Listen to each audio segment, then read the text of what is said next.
love their style, and how they never, ever, ever give up. Who loves dogs? Who loves dogs? We rise to any challenge, and no one here is average. We are the Power Pups. You know we'll never, ever, ever give up. Dogs, dogs, you love dogs. Dogs, dogs, you love dogs.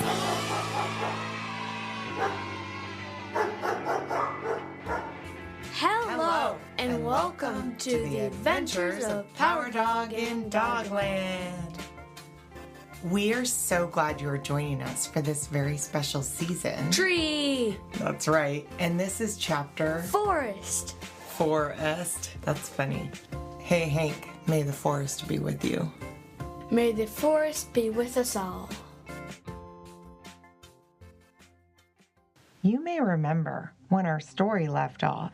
The Power Dog, Tuffy, their classmates at the College of the Dog Arts, and the Draco Valens were enjoying their very first night class, called Dendrology, meaning the scientific study of trees, in an amazing classroom in a part of their college moon's forest, called the Arboretum, which is a lovely word for a tree garden. And their teacher, a sky puppy named Professor Chiroptera, had given them a history lesson about their world and the dogmos.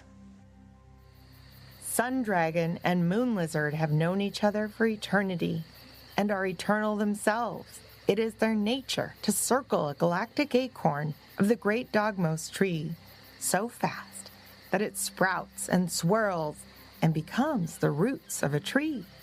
And the tree is alive, for so was the acorn alive. This made Power Dog think of the golden glowing thingamajig back in their dorm room. Was it alive? Should they have brought it to the professor right away? The professor continued. The roots grow and grow and grow until branches are roots and roots are branches. The tree is great and creates everything needed. Soil and rocks and gems and seas and mountains heavy with lava and clouds heavy with rain. The mushroom guardians come to watch, and they are amused. So they decide to connect the great, great tree to the other galactic acorns of the great dogmos tree. Mushroom guardians? Thought Power Dog. This part seemed new to him. The professor continued, as the great, great tree made up a whole world, the tree also made animals and many, many dogs. And they loved the dogs, so they decided to make food and fun and mystery and adventure to keep them happy and together. The mushroom guardians delighted in watching the planet and animals grow, but they needed somewhere to sit and watch. So the moon lizard gave them her eggs, which became moons, and then even gave them her biggest egg, which became Dogland's great moon that slowly spins and waxes and wanes in the glow of the dogmos sun. The moon lizard and sun dragon told the great tree that if the tree kept the world turning, then everything could have time. And the tree didn't understand what this meant.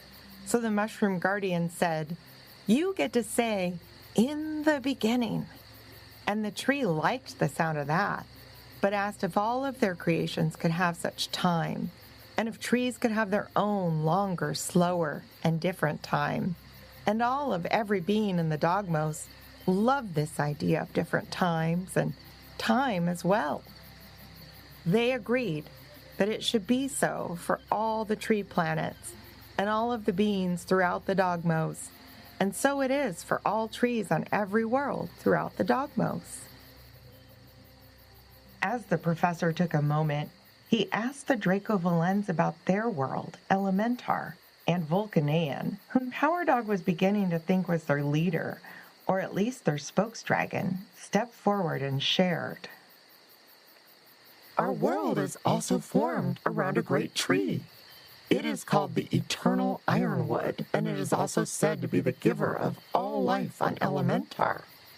And our eternal ironwood tree is also linked to the rest of the universe through a network of energy protected by, as you call them, mushroom guardians, who are believed to be invisible dragons on our world.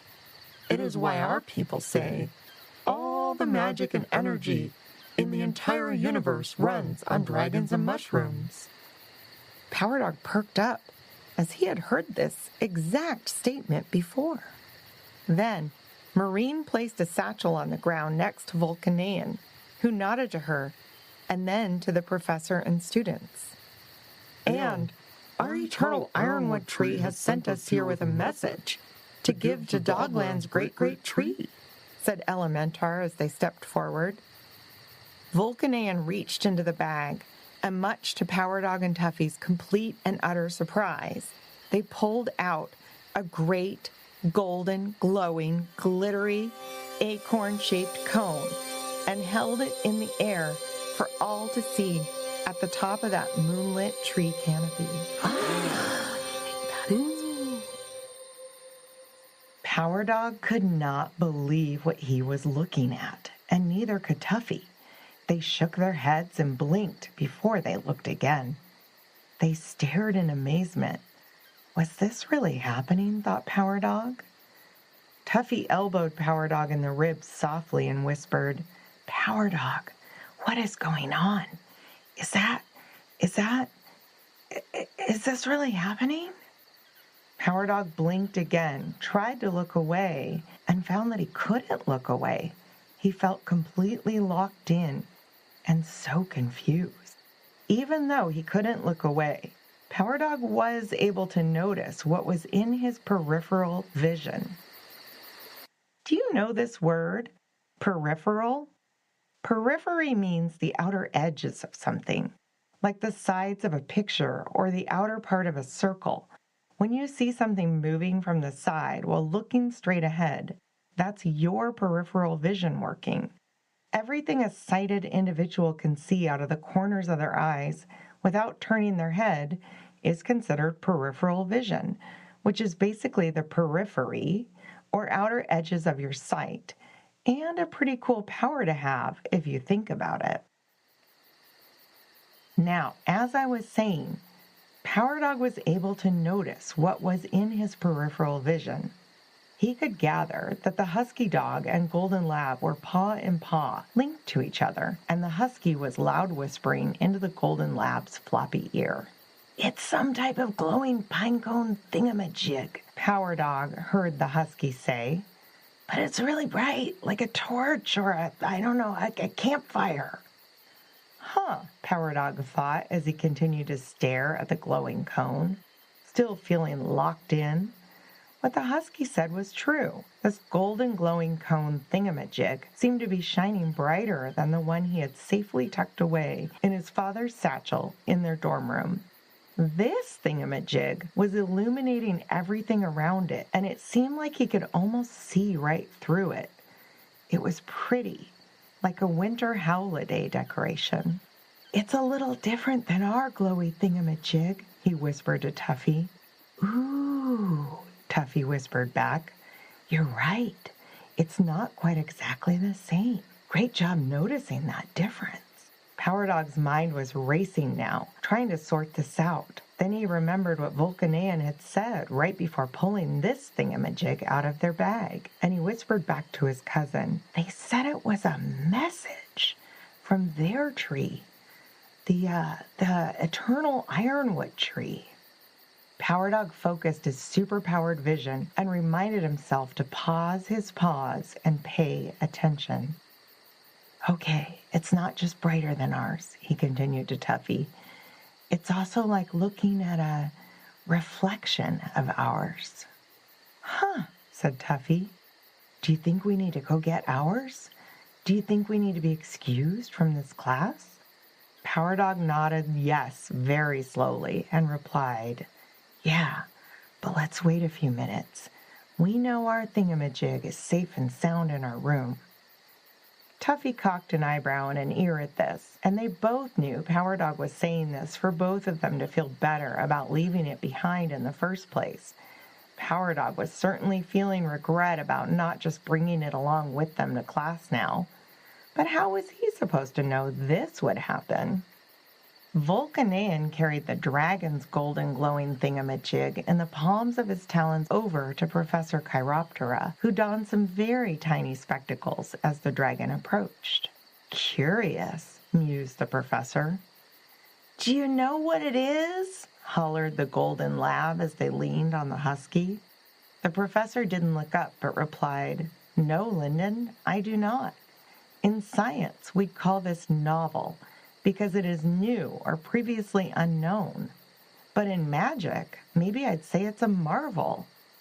Then the professor looked into the faces of the dragon friends. Can you tell us more about this novel marvel, friends? Did you say that it is kind of a message?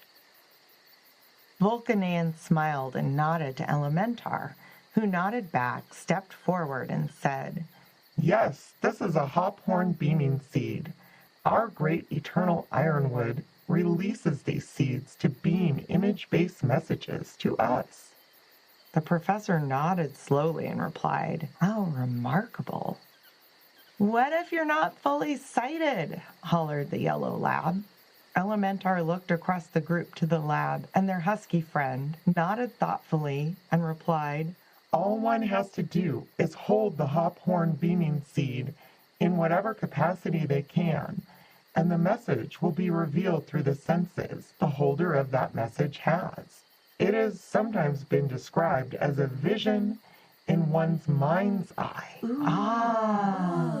The students collectively reacted to this as Power Dog thought to himself, Whoa, that's cool. The lab, Linden, hollered back, That's amazing! Every dog nodded in agreement as the dragon smiled proudly.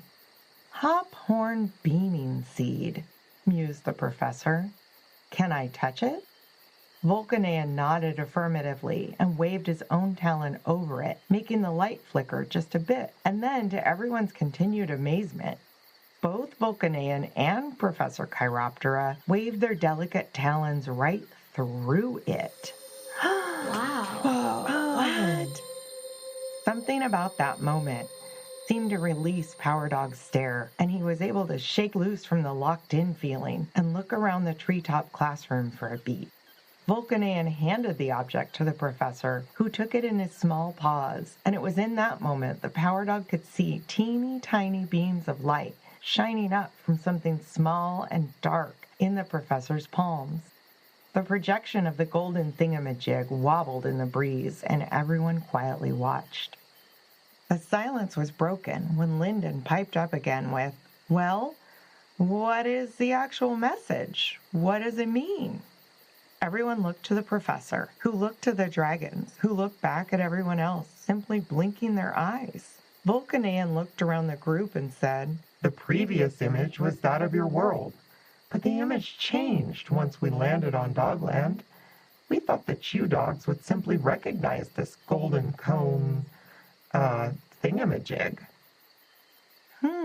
No, not I, mused the professor as he held it up higher to make sure all could see it well. Marine wrapped her talons around and through the projected image so they could see the lighted image bend and dance and shift around her talons. Perhaps this message from our tree is to send you dogs a picture of a novel marvel you must find. Then, as if he couldn't hold back any longer, Tuffy's paw shot straight up in the air. Power Dog looked at him. They shared just a half a nod before both of them exclaimed, We've seen this novel marvel before. Power Dog's mind was still racing. He felt like he could hear his heartbeat in his head, and his ears felt hot as all eyes turned to stare at him and Tuffy. The 2 raccoon dogs were right in front of them, their black eyes as big as saucers. He started to tremble, the slightest shivering tremble, but so slightly that only Tuffy, who leaned against him softly, could tell. Tuffy got the memo and, like the best of best friends, piped up with, We have one of those golden cone thingamajigs, and the good news is that it's in our dorm room, like right now. Power Dog nodded slowly in affirmation, but just over his shoulder, he thought he heard the scrambling of tiny claws. Huh? He thought as he looked over his shoulder nervously, but nothing was there. The sounds reminded him of the scary, mean dragons they encountered on Draconis, and so he told himself, I am on my college moon, and I am safe. And then he took a deep breath.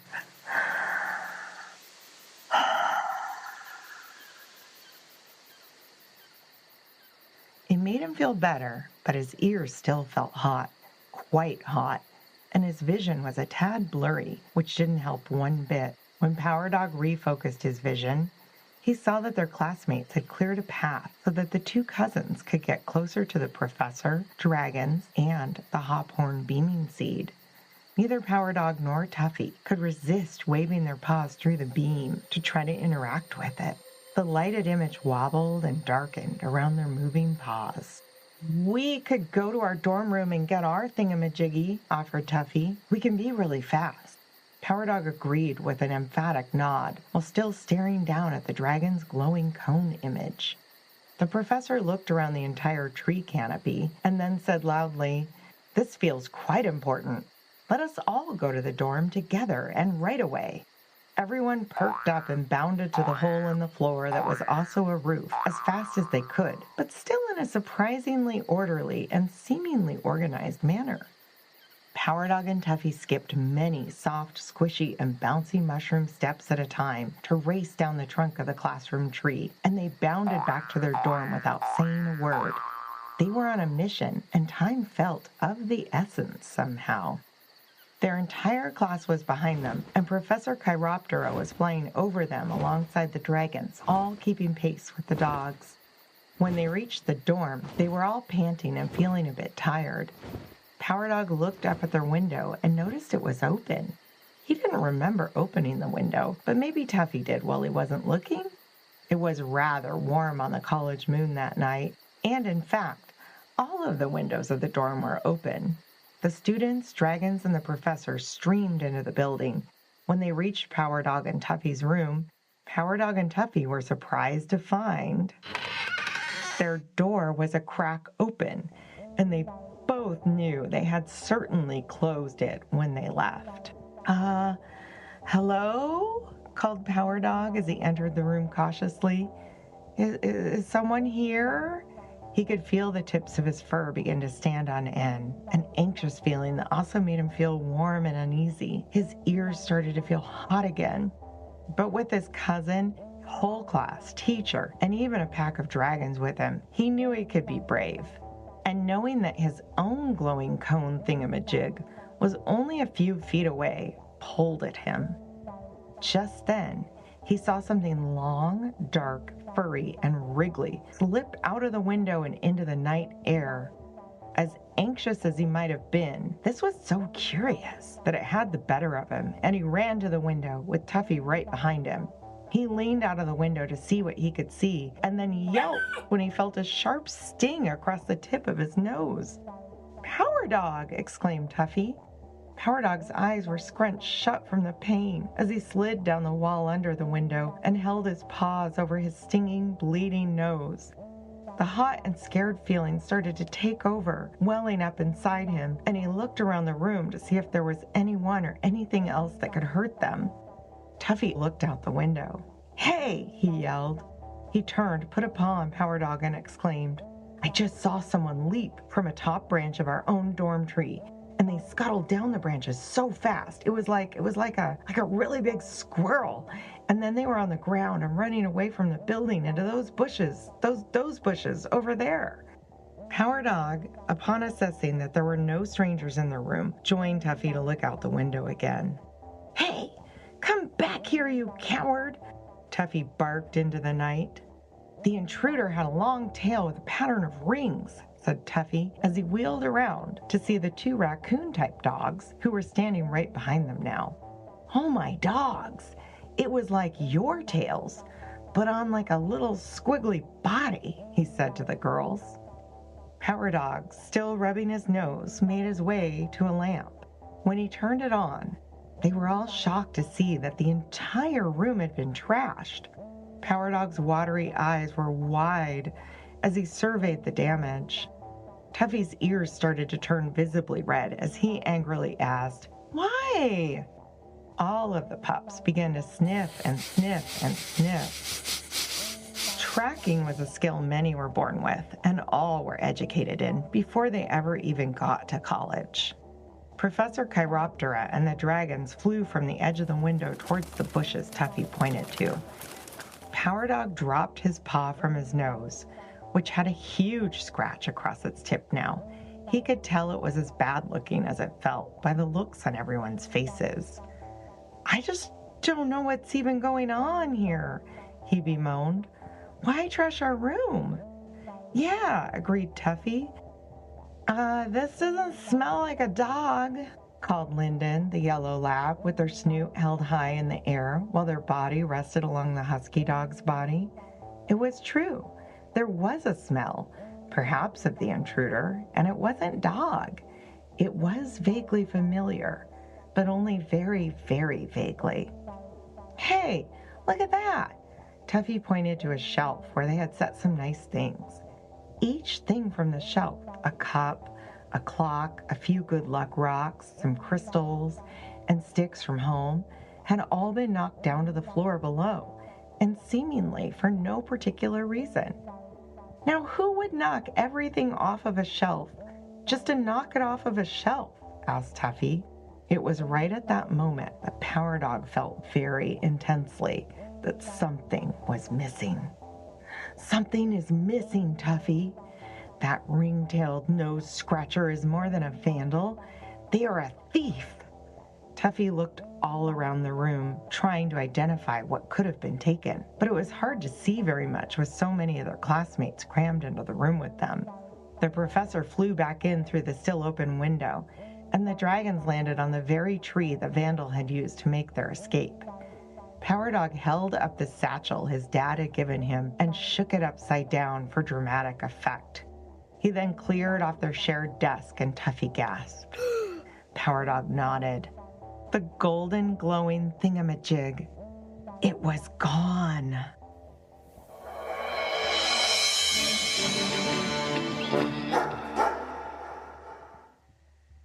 All right, that's it for today's episode. Thanks for joining us. Now I'm joined by my kid co-author and percussionist of Hands and Knees, Hank. Hi, Hank. Hi.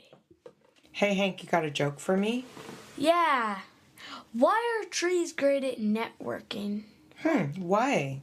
'Cause they're always branching out. You got another one? Why did the dog climb a big tree next to the building? Why? To get to the woof. The what? The woof. Thank you, listeners. If you are looking for more great shows, then please check out the other members of Kids Listen, a grassroots organization dedicated to high-quality audio for kids and families. There are well over 100 great shows to find there. Ask your grown-up to check out kidslisten.org to find out more. Special thanks to our creative partner, the inimitable Jason Rourke, who makes these stories sound extra good with his wise counsel, recording, sound design, and even original music. This podcast has been made possible in part by funding provided by the Regional Arts and Culture Council in Portland, Oregon. Thank you, RAC. It has been made even more possible by listeners like you. Thank you so much for your support. We are not joking even a little when we say we could not do this without you. The Adventures of Power Dog in Dogland is created in the ancestral lands of the Cowlitz, Multnomah, Kathlamet, Clackamas, Tumwater, Tualatin Kalapuya, Wasco, Molalla, Watlala, bands of the Chinook, and other indigenous nations and tribes of the first people who made their homes along the rivers here in what is now called Portland, Oregon. And special thanks to our own Granny and Gramps who helped us write and record our Power Dog theme song. Hey, Granny and Gramps, what key did y'all say that's in? It's in D for Dogland.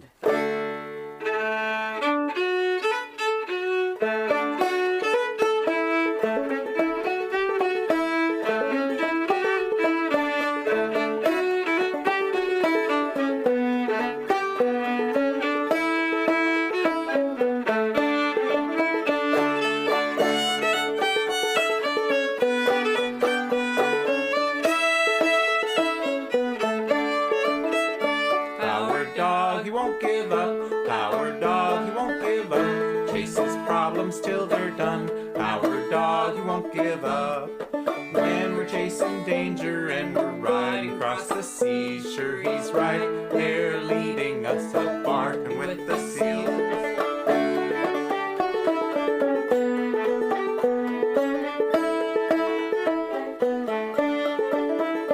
Power dog, he won't give up. Power dog, he won't give up. Chases problems till they're done. Power dog, he won't give up. When we're chasing trouble and we're riding across the stars, sure he's right there beside us, just holding our paws.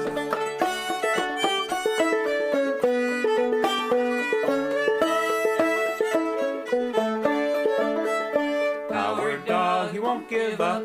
Power dog, he won't give up. Chases problems till they're done. Power dog, he won't give up. When we're chasing trouble and we're zooming through the stars, sure he's right there beside us, just a zapping near and far.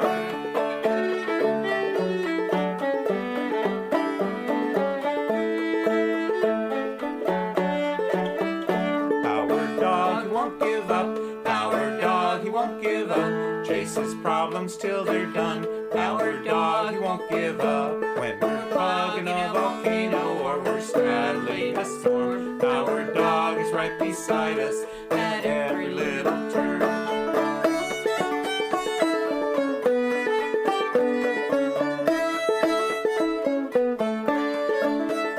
Power dog, he won't give up. Power dog, he won't give up. Chases problems till they're done. Power dog, he won't give up.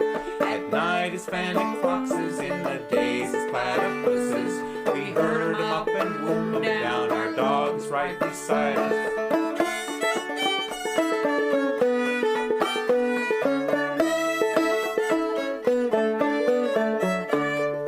Come with me to Dogland, we've got special tales to tell. And when we come together, all our tails will wag as well. So come with me to Dogland, we've got special tales to tell. And when we come together, all our tails will wag as well. Woof, woof, wow.